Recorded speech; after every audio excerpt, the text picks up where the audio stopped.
비용이나 시간, 통증에 대해 걱정하시는 분들이 많기 때문에 이런 부담을 덜어드리기 위해 환자분과 상담 후 잇몸 상태와 현재 진행 가능한 상황들을 모두 고려해서 진행하고 있습니다.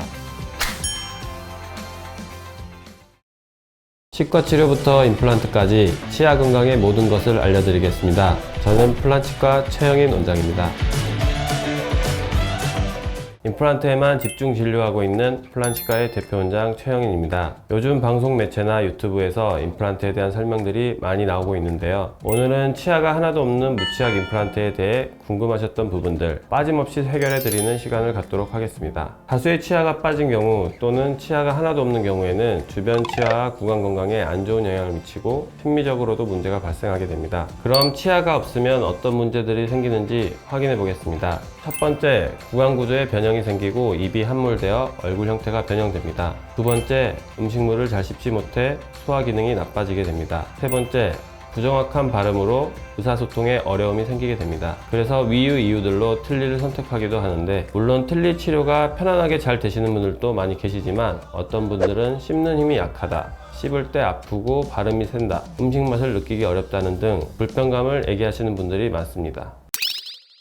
무치약 임플란트의 경우 크게 세 가지 방법으로 진행할 수 있는데요. 첫 번째, 임플란트 틀니는 한쪽 턱마다 2개에서 4개의 임플란트를 심고 임플란트에 틀니를 걸어 고정하는 방식으로 일반 틀니보다 빠지지 않고 씹는 힘이 높다는 장점이 있습니다. 두 번째로 하이브리드 임플란트. 하이브리드 임플란트는 4개에서 6개 정도의 임플란트를 심어 그 위에 통으로 된 부철물을 고정하는 방식인데, 임플란트 틀니와는 다르게 뺐다 꼈다 할 필요가 없고 입천장을 덮지 않아 이물감이 적다는 것이 큰 장점입니다. 전체 임플란트의 경우에는 임플란트 틀니와 하이브리드 임플란트와는 다르게 무치약 상태를 자연치와 거의 비슷하게 임플란트로 회복하는 방식입니다. 앞서 설명한 두 방식보다 임플란트를 식립하는 개수도 많고 원래 치아 모양과 유사한 부철물을 임플란트에 고정하기 때문에 씹는 힘이 자연치만큼이나 좋습니다. 또 이물감도 적을 뿐만 아니라 잘 관리만 해준다면 10년 이상 사용이 가능하다는 장점이 있습니다. 이런 다양한 장점들 때문에 전체 임플란트를 많이 선택하고 계시지만 비용이나 시간, 통증에 대해 걱정하시는 분들이 많기 때문에 이런 부담을 덜어드리기 위해 환자분과 상담 후 잇몸 상태와 현재 진행 가능한 상황들을 모두 고려해서 진행하고 있습니다. 전체 치아가 하나도 남아있지 않은 상태에서 그 기능을 살려야 하는데 교합과 신미성을 모두 고려해야 하고 충분한 기간을 두고 진행해야 하기 때문에 난이도가 높은 치료입니다.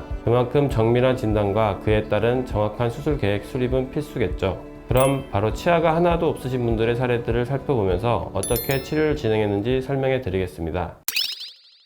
이분은 70대 남성분으로 경기도 하남에서 내원해 주셨고요. 위아래 틀니를 오랫동안 사용하셨는데 전체 임플란트를 고려하시고 계셔서 저희 병원에 내원해 주셨습니다. 환자분이 지금 위아래 이가 하나도 없는 상태로 오신 상태고요. 전체 임플란트를 만들어 드렸습니다. 여기서 수술이 약간 어려웠던 부분은 양쪽에 있는 이 하얀 선이 뭐냐면 코 옆에 있는 공기 주머니인데, 공기 주머니가 이렇게 많이 밑으로 내려와 계신 분들이 많은데요. 저희가 쓸 수 있는 뼈가 이만큼 정도, 뼈가 좀 부족한 부분이 있어서 공기 주머니를 살짝 들어 올리는 상악동 거상술인 걸 시행하고, 그 다음에 여기다 뼈 이식을 좀 동반해서 임플란트를 양쪽으로 심은 사례입니다. 마지막에는 이렇게 치료 결과가 나오게 된 케이스입니다. 이분은 경기도 김포에서 내원해 주신 60대 중반의 남성분이시고요. 몇 년 동안 위아래 틀니를 사용하시다가 다시 한번 임플란트를 해보고 싶으셔서 저희 병원에 내원해 주신 분입니다. 이분은 이제 실제로 뼈가 많이 없는 상태로 오셨고요. 아래 임플란트를 식립할 때 우리가 고려해야 될 거는 이제 밑에 신경이 이렇게 양쪽으로 지나간다는 거, 신경 윗부분으로 있는 뼈를 우리가 사용할 수 있거든요. 뼈가 많이 부족했기 때문에 뼈가 충분한 부위인 앞쪽에다가만 임플란트를 식립하는 걸로 계획을 했고요. 환자분 처음 저희 병원 내원하셨을 때 아래 이가 이렇게 2개 정도 남아 계셨고요. 이렇게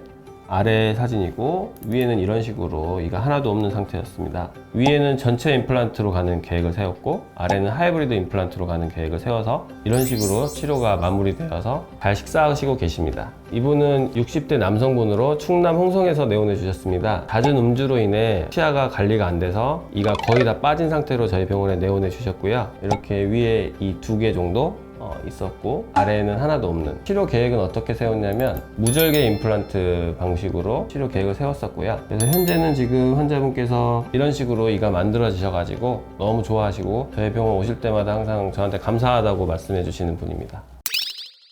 네, 마지막으로 Q&A를 살펴보겠습니다. 전체 임플란트 누구나 할 수 있나요? 과거에는 많은 수의 임플란트를 식립할 때 심한 전신질환이 있으신 분의 경우에는 권유하지 않았습니다. 하지만 요즘은 그동안 많은 치료 성공 사례가 축적되었고 수면치료, 무절개 임플란트 등의 다양한 시술 방법이 있기 때문에 대부분의 경우에 전체 임플란트 치료가 가능합니다.